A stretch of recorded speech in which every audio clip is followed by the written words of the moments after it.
Prashant sir ನಮಸ್ತೆ. ನಮಸ್ಕಾರ. So ಈಗಾಗಲೇ ನಿಮ್ಗೆ ಗೊತ್ತಿರಬಹುದು, ಸಿದ್ದಿ ಜನಾಂಗದವರು ನೀವು ಕನ್ನಡ ಚಿತ್ರರಂಗದಲ್ಲಿ ಸಾಕಷ್ಟು ಹೆಸರುವಾಸಿಯಾಗಿದ್ದೀರಾ. ಅದರ ಜೊತೆಗೆ ಕಾಮಿಡಿ ಕಿಲಾಡಿಗಳು ಅನ್ನುವಂತಹ ರಿಯಾಲಿಟಿ ಶೋ ಮೂಲಕ ಚಂದ್ರಶೇಖರ್ ಸಿದ್ದಿ ಅವರು ಕೂಡ ತಮ್ಮ ನಗೆ ಚಟಾಕಿಯ ಮೂಲಕ ಕನ್ನಡ ಚಿತ್ರ ವೀಕ್ಷಕರನ್ನ ಎಂಟರ್ಟೈನ್ ಮಾಡಿದ್ರು. ಬಟ್ ಹೌದು. ಅವರು ಅಕಾಲಿಕವಾಗಿ ಏನಾಗಿತ್ತು ಅಂತ ಗೊತ್ತಿಲ್ಲ, ಸೂಸೈಡ್ಗೆ ಅವರು ಒಳಗಾಗಿದ್ದಾರೆ. ಸೊ ನಿಮ್ಗೆ ವಿಚಾರ ಯಾವಾಗ ಗೊತ್ತಾಯ್ತು? ಏನು ನಿಮ್ಗೆ ಅವರು ಎಷ್ಟು ವರ್ಷಗಳಿಂದ ಪರಿಚಯ ಅಂತ? ಆ ನನಗೆ ಈ ವಿಚಾರ ಗೊತ್ತಾಗಿದ್ದು ಬೆಳಗ್ಗೆ. ಹ್ಮ್ ಆಮೇಲೆ ನನಗೆ ಹೆಂಗ್ ಇವ್ರ ಪರಿಚಯ ಅಂದ್ರೆ, ನಾನು ನೀನಾಸಂ ಪಾಸ್ಔಟ್ ಆಗಿದ್ರಿಂದ ಇವ್ರು ಯಾವಾಗ ನೀನಾಸಂಗೆ ಬಂದಿದ್ರು ಆವಾಗಲೇ ನಂಗೆ ಗೊತ್ತಾಗಿದ್ದು, ಓಕೆ ಚಂದ್ರಶೇಖರ್ ಸಿದ್ದಿ ಅಂತ ನಮ್ಮ ಭಾಗದವರೊಬ್ರು ಇದಾರೆ ಅಂತ ನಂಗೆ ಅಲ್ಲಿಂದ ಅವ್ರು ಗೊತ್ತಾಗಿದ್ದು, ಚಂದ್ರಶೇಖರ್ ಸಿದ್ದಿ ಅಂತ. ಎಷ್ಟು ವರ್ಷಗಳಿಂದ ಪರಿಚಯ ನಿಮ್ಗೆ? ಅಂಡ್ ನೀವ್ ಹೇಳಿದ್ರಿ ನೀನಾಸಂ ಕಡೆಯಿಂದ ಪರಿಚಯ ನನಗೆ ಅಂತ ಹೇಳ್ಬಿಟ್ಟು. ನಿಮ್ಮ ಬಾಂಡಿಂಗ್ ಹೆಂಗಿತ್ತು ಬ್ರೋ? ಆಕ್ಚುಲಿ ನನ್ನ ಜೂನಿಯರ್ ಅವರು ಓಕೆ. ಚಂದ್ರಶೇಖರ್ ಸಿದ್ದಿ. ನನಗಿಲ್ಲ ಅಂದ್ರು ಅವರು 2015 ಇಂದಾನೇ ಪರಿಚಯ ನಂಗೆ. ಹ್ಮ್ ಹ್ಮ್ ಹ್ಮ್ ಹ್ಮ್ 2015 ಇಂದ ಪರಿಚಯ. ಹಾ ಆದ್ರೆ ಆ ನಮ್ ಬಾಂಡಿಂಗ್ ಅಂದ್ರೆ ಅವ್ರು ಅವಾಗ ಫೋನ್ ಮಾಡೋರು ನನಗೆ. ಹಾ ಬಟ್ ಅವ್ರು ಕಾಮಿಡಿ ಕಿಲಾಡಿಗಳು ಮಾಡ್ತಾ ಇದ್ರಲ್ವಾ, ಹ್ಮ್ ಸೊ ಹಾಗಾಗ್ಬಿಟ್ಟು ನನ್ಗೆ ಅವಾಗ ಫೋನ್ ಮಾಡಿ, ಬ್ರದರ್ ಯಾವ್ದಾದ್ರು ಅವಕಾಶ ಇದ್ರೆ ಹೇಳಿ, ಸಿನಿಮಾ ಇದ್ರೆ ಹೇಳಿ, ನಾ ಮಾಡ್ತೀನಿ ಅಂತ ಹೇಳೋರು. ಹ್ಮ್ ಬಟ್ ನಾನು ಇದು ಕಾಮಿಡಿ ಕಿಲಾಡಿಗಳು ಮುಗಿಸ್ಕೊಂಡು ನಿಮ್ಗೆ ಬರ್ತೀನಿ, ಸಿಗ್ತೀನಿ ಅಂದ್ರು. ಒಂದ್ಸತಿ ಸಿಕ್ಕಿದ್ರು ಸಹ. ಹಾ ಹಾ ಹಾ ಸಿಕ್ಕಿ ಮಾತಾಡಿದ್ವಿ. ಹಿಂಗೆ ಮಾಡೋಣ, ಪಿಕ್ಚರ್ಗಳು ಮಾಡೋಣ. ನಾನು ಒಂದೆರಡು ಅವ್ರಿಗೆ ರೆಫರ್ ಮಾಡಿದ್ದೆ.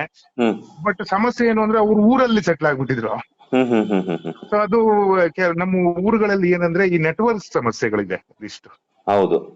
ನಾವು ಅವ್ರು ಮೋಸ್ಟ್ಲಿ ಸಿನಿಮಾ ತಂಡದವ್ರು ಫೋನ್ ಮಾಡಿದಾಗ ನೆಟ್ವರ್ಕ್ಸ್ ಗಳು ಸಿಗದೆ ಇರೋದು, ಹ್ಮ್ ಈ ತರದ್ದೆಲ್ಲ ಒಂದ್ ಸ್ವಲ್ಪ ಸಮಸ್ಯೆ ಆಗಿತ್ತು ಅನ್ಸುತ್ತೆ. ಓಕೆ. ಅಂದ್ರೆ ಈಗ ಫೋನ್ ಮಾಡ್ತಿದ್ರು, ಆಗಾಗ ಅವ್ರ ಕಷ್ಟಗಳನ್ನ ಹೇಳ್ಕೊಳ್ತಿದ್ರು ಅಂತ ಹೇಳ್ತಿದ್ರಿ ನೀವು. ರೀಸೆಂಟ್ ಆಗಿ ಯಾವಾಗ ಕಾಲ್ ಮಾಡಿ ಮಾತಾಡಿದ್ರು? ನಿಮ್ಗೆ ಏನಾಗಿತ್ತು ಅಂತ ಏನಾದ್ರು ವಿಚಾರ ಏನಾದ್ರು ಗೊತ್ತಾಯ್ತಾ ಅಂತ? ಇಲ್ಲ ಸರ್, ನಂಗೆ ರೀಸೆಂಟ್ ಆಗಿ ನಂಗೊಂದ್ 6 ತಿಂಗಳಿಂದ ನನಗೇನು ಯಾವ್ದೇ ರೀತಿ ಕಾಲ್ ಏನ್ ಮಾಡಿರ್ಲಿಲ್ಲ ಅವರು. ಹ್ಮ್ ಆಮೇಲೆ ಯಾವ್ದೋ ಒಂದ್ ವಿಚಾರಕ್ಕೆ ನಾವು ಸಿದ್ದಿ ನೀನಾಸಂ ಪಾಸ್ ಔಟ್ ಆಗಿದ್ದ ಸಿದ್ದಿ ಜನಾಂಗದ ಹುಡುಗರು ಇದೀವಲ್ಲ ನಾವು, ಹ್ಮ್ ಹ್ಮ್ ಹ್ಮ್ ಹ್ಮ್ ಒಂದ್ 6 ರಿಂದ 7 ಜನ ಹುಡುಗರಿದೀವಿ ನಾವು. ಹ್ಮ್ ನಾವೆಲ್ಲ ಸೇರ್ಬಿಟ್ಟು ಒಂದು ನಾಟಕನ ಮಾಡೋಣ, ಹ್ಮ್ ನಮ್ಮ ಊರಿನಲ್ಲೇ ಒಂದ್ ಮಾಡೋಣ ಅಂತ ಪ್ಲಾನ್ ಮಾಡಿದಾಗ ಒಂದು ಕಾಲ್ ಮಾಡಿದ್ವಿ. ಹಾ ಸೊ ಆ ಕಾಲ್ ಮಾಡಿದಾಗ ನಮ್ಗ ಅವ್ರು ಮಾತಾಡಕ್ ಸಿಕ್ಕಿಲ್ಲ. ಹಾ ಅವ್ರ ವೈಫ್ ಯಾರೋ ಮಾತಾಡಿದ್ರು ನಮ್ಮ ಹತ್ರ. ಹ್ಮ್ ಹ್ಮ್ ಹ್ಮ್ ಅವಾಗೇನೋ ಹುಷಾರಿಲ್ಲ ಅಂತ ಅಂದಿದ್ರು ಅಷ್ಟೇ. ಹ್ಮ್ ಹ್ಮ್ ಹ್ಮ್ ಬಟ್ ಏನ್ ಹುಷಾರಿಲ್ಲ ಅನ್ನೋದು ನಮಗ್ ಗೊತ್ತಿರಲಿಲ್ಲ. Okay okay. ಅಂದ್ರೆ ಏನ್ ಅವಕಾಶಗಳ ಕೊರತೆನಾ ಅಥವಾ ಫಿನಾನ್ಷಿಯಲ್ ಪ್ರಾಬ್ಲಮ್ಸ್ ಅಂತ ಹೇಳ್ಬಿಟ್ಟು ಏನು ಅಂತಾನು ಗೊತ್ತಿಲ್ಲ ನಿಮ್ಗೆ? ಇಲ್ಲ ಸರ್, ಅದು ನಮ್ಗೇನು ಬಟ್ ಅವಕಾಶ ಇಲ್ಲ ಅನ್ನೋದು ಸರ್ ಕಾಮನ್ ಅಲ್ವಾ ಅದು. ಹೌದು. ಇದನ್ನ ಅವಕಾಶಗಳು ನಮಗೂ ಕೆಲವೊಂದ್ಸತಿ ಇರುತ್ತೆ, ಕೆಲವೊಂದ್ಸತಿ ಇರಲ್ಲ.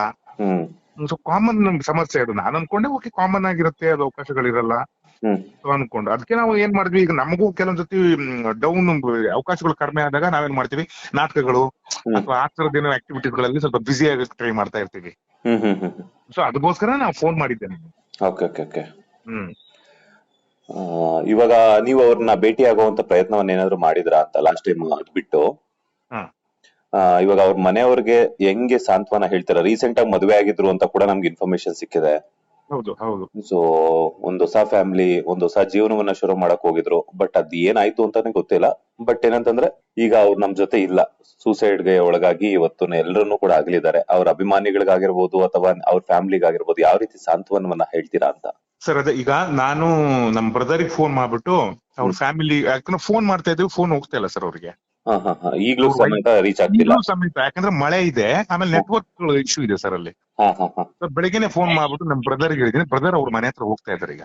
ಹ್ಮ್ ಸೊ ಬಾಡಿ ಏನೋ ಯಲ್ಲಾಪುರಕ್ಕೆ ತಂದಿದ್ದಾರೆ ಅಂತ ಮಾಹಿತಿ ಇದೆ, ಗೌರ್ಮೆಂಟ್ ಹಾಸ್ಪಿಟಲ್ಗೆ. ಹ್ಮ್ ಹ್ಮ್ ಸೊ ಅಲ್ಲಿ ಹೋಗ್ಬಿಟ್ಟು ಅಲ್ಲಿಂದ ನನ್ನ ಬ್ರದರ್ ಫೋನ್ ಮಾಡ್ತೀನಿ ಅಂತ ಹೇಳಿದ್ದಾರೆ. ಅವ್ರ ಮನೆಗೆಲ್ಲ ಮಾತಾಡಿ ಅಂತ ಹೇಳಿದೀನಿ. ಹಾ ಆಮೇಲೆ ಇನ್ನು 2 ದಿನ ಬಿಟ್ಟು ನಾನೇ ಊರಿಗೆ ಹೋಗ್ತಾ ಇದ್ದೀನಿ. ಅವ್ರ ಮನೆಗೆ ಹೋಗ್ಬಿಟ್ಟು ಹಾ. ಭೇಟಿ ಮಾಡ್ಬರ್ತೀನಿ ಸರ್. ಎಲ್ಲೋ ಒಂದ್ ಕಡೆ ಖುಷಿ ವಿಚಾರ ಏನಂತಂದ್ರೆ, ಸಿದ್ದಿ ಜನಾಂಗದವರು ಕೂಡ ಕನ್ನಡ ಚಿತ್ರರಂಗದಲ್ಲಿ ಒಂದಷ್ಟು ಹೆಸರುವಾಸಿ ಮಾಡೋದಕ್ಕೆ ಬರ್ತಾ ಇದ್ರು ಅಂತ ನಿಮ್ಮ ಒಂದು ಪಾತ್ರಗಳ ಮೂಲಕ ಎಷ್ಟೋ ಜನರಿಗೆ ನಗೆಯನ್ನ ಬೀರ್ಸಿದ್ರಿ ನೀವು ಆನ್ ಸ್ಕ್ರೀನ್ ಅಲ್ಲಿ. ಬಟ್ ಬ್ಯಾಕ್ ಟು ಬ್ಯಾಕ್ ಈ ತರ ಕಾಮಿಡಿ ಕಿಲಾಡಿಗಳಲ್ಲಾಗಿರ್ಬೋದು, ಎಲ್ಲೋ ಒಂದು ನಮ್ಮ ಸ್ಯಾಂಡಲ್ವುಡ್ ನಟರ ಜೀವನದಲ್ಲಿ ಆಗಿರ್ಬೋದು, ಏನೋ ಒಂದು ಆಘಾತ ಆಗ್ತಿದೆ. ಏನಾಗಿರಬಹುದು ಅಂತ ಅನ್ಸುತ್ತೆ ಸರ್ ನಿಮ್ಗೆ? ಸರ್ ಇಲ್ಲಿ ಏನಾಗುತ್ತೆ, ನಾವ್ ಈ ಗ್ರಾಮೀಣ ಪ್ರದೇಶದಿಂದ ಬಂದವ್ರಿಗೆ ಏನು ಗೊತ್ತಾ ಸರ್, ಅಲ್ಲಿಯ ಪ್ರದೇಶವನ್ನಷ್ಟೇ ನಾವು ನೋಡಿರ್ತೀವಿ. ಇಲ್ಲಿ ಹೊರಗಡೆ ಬಂದಾಗ ನಮ್ಗೊಂದು ಸಣ್ಣ ಆಸೆ ಓಪನ್ ಆಗುತ್ತೆ. ನಾವು ಎಲ್ಲರ ತರನೇ ಇರ್ಬೇಕು, ನಾವು ಏನು ಬೆಳಿಬೇಕು ಅನ್ನೋದೊಂದು ಆಸೆ ಆಗತ್ತಲ್ಲ. ಅದು ಏನಾಗುತ್ತೆ ಸರ್, ಇಲ್ಲಿ ಇಂಡಸ್ಟ್ರಿ ಹಂಗಿಲ್ಲ. ಇಂಡಸ್ಟ್ರಿ ಏನಂದ್ರೆ ಇಲ್ಲಿ ತಾಳ್ಮೆ ತುಂಬಾ ಮುಖ್ಯ. ಬಂದ ಕೂಡಲೇ ನಮ್ಗೆ ಅವಕಾಶ ಸಿಗಲ್ಲ. ಹೌದು. ನಾವ್ ಒಂದಿಷ್ಟು ಕೆಲಸಗಳನ್ನ ಮಾಡ್ಬೇಕು, ಒಂದಿಷ್ಟು ಜನ ನಮ್ ಪರಿಚಯ ಆಗ್ಬೇಕು. ಹ್ಮ್. ಏನಾಗತ್ತೆ, ನಾವೇನ್ ಅನ್ಕೋತೀವಿ, ಇಲ್ಲ ನಮ್ಗೆ ಅವಕಾಶ ಸಿಗತ್ತೆ, ನಾನು ಆಗ್ಬಿಡ್ಬೋದು ಅನ್ನೋ ಒಂದು ಪರಿಕಲ್ಪನೆಯಲ್ಲಿ ಬಂದಿರ್ತೀವಿ.